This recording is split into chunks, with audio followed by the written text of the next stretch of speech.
मेरा जीवन रहे या ना रहे, अपने लोगों के साथ, जनता के साथ मिलकर मानव सेवा करना, मानवता की बात करना। ये जीवन पता नहीं कितना दिन चलेगा। मैं सोच रहा हूँ जाने से पहले एक बार अपने लोगों की सेवा करना, यही मेरा उद्देश्य है। आज हमारी मुलाकात हो रही है रंजीत कुमार जी से, जो राष्ट्रीय मानव पार्टी से विधायक प्रत्याशी हैं विकासपुरी से। तो रंजीत जी, आप सबसे पहले अपने इस दौर का शुरुआत का विवरण दीजिए। आपने इसके बारे में कैसे सोचा इलेक्शन लड़ने के लिए?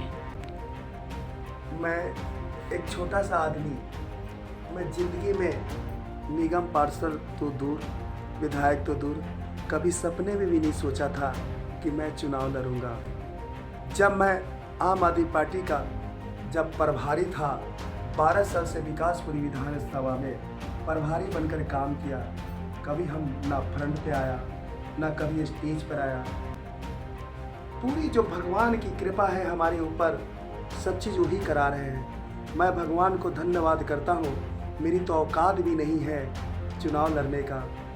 बाबा भीमराव अंबेडकर जी ने कहा है कि चुनाव तो गरीब ही लड़ सकता है। उसी संविधान के कारण आपका भाई, आपका बेटा चुनाव लड़ रहा है और आपकी आवाज़ उठाने की बात कर रहा है। इसके पीछे आपका मुख्य उद्देश्य क्या है?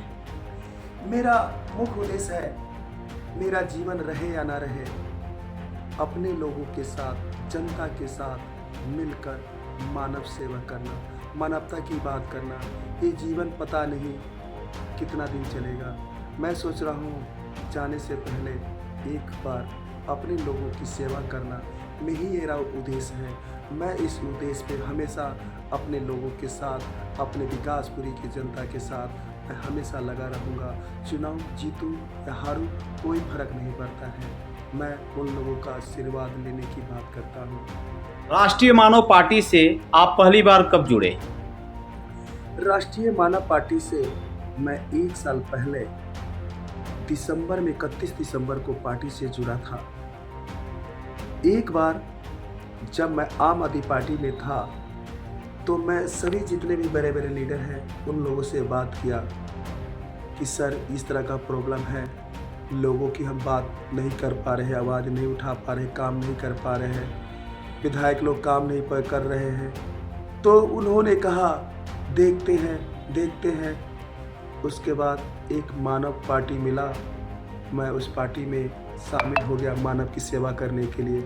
मुझे भी नहीं पता था कि वह पार्टी हमें टिकट देगी या नहीं देगी। एक गरीब आदमी को टिकट के लिए लोग इतने पैसे लगाते हैं, लेकिन एक गरीब आदमी को फ्री में टिकट उस पार्टी ने दिया। मैं उस पार्टी का बड़ा आभारी रहूँगा। जैसा कि देखा गया है, काफ़ी सारे उम्मीदवार जो हैं, प्रत्याशी जो हैं, विधायक प्रत्याशी, वो कभी कुछ लोग 5 करोड़ 10 करोड़ ऐसे लोग खर्च किए जाते हैं, कर रहे हैं।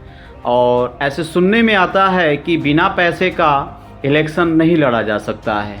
लेकिन जहाँ तक देखा जा रहा है कि आप जो है बिना पैसे का इलेक्शन लड़ रहे हैं और बहुत ही काफ़ी घूम कर लोगों से हाथ जोड़कर आपने जो आग्रह किया और काफ़ी सारे कार्य जो है ये सब सराहनीय रहा आपके लिए। तो ज़रा इस पे प्रकाश डालिए, लोगों का क्या रिएक्शन रहा आपके लिए? मैं तो लोगों को भगवान के रूप में मानता हूँ। मैंने तो भगवान को देखा नहीं कभी। कुछ 2 महीने पहले मेरा टांग किसी ने तोड़ दिया था, या एक्सीडेंट हो गया था, मैं बेहोश हो गया था, मुझे पता भी नहीं। मैं 10 दिन पहले बेड से उठा हूँ, स्टिक से चल रहा था, लेकिन इन लोग का आवाज़ बनकर आपके बीच में, आप ही लोग का आशीर्वाद के कारण हम आपके बीच में आज मैं इलेक्शन चुनाव लड़ रहा हूँ। आपका भाई, आपका बेटा इसी तरीके से आवाज़ उठाता रहेगा। ये हैं रंजीत कुमार, विकासपुरी विधानसभा प्रत्याशी, जो कि बिल्कुल ही हम कहें तो 1 रुपया भी खर्च किए बिना प्रचार का आह्वान कर चुके हैं। इनका कहना है कि खर्च तो मैं अपने घर बेचकर भी कर लूँगा, खर्च तो मैं कहीं से भी कर लूँगा उधार मांगकर, लेकिन मुझे कोई पैसे नहीं खर्च करना है। पैसे देकर, पैसे खर्च करके वोट खरीदना मेरे संस्कार में नहीं है कि मैं पैसा दूं और वोट खरीदूं, ये मेरे संस्कार में नहीं है, ये मेरा उद्देश्य नहीं है। मैं, यदि जनता मुझे पसंद करेगी तो मुझे इसी हालात में पसंद करेगी, क्योंकि आगे भी मैं इसी हालात में ही रहूँगा, निर्धन बनकर रहूँगा, बिल्कुल जनता की तरह बन के रहूँगा। जिस तरह से हमारा विकासपुरी का जनता है, गरीब मेरे भाई हैं, उसी तरह से एक गरीब भाई बन के मैं हमेशा बना रहूँगा। मुझे पैसे नहीं कमाना, मैं हायर सोसाइटी, मिडिल सोसाइटी नहीं, मैं बिल्कुल लोअर सोसाइटी से हूँ और लोअर सोसाइटी का ही भाई बन के हमेशा बना रहूँगा, खड़ा रहूँगा और भाइयों के लिए ही हमेशा रहूँगा। जय हिंद, जय भारत। मैं प्रभाकर वर्मा, आदर्श न्यूज़ इंडिया चैनल से।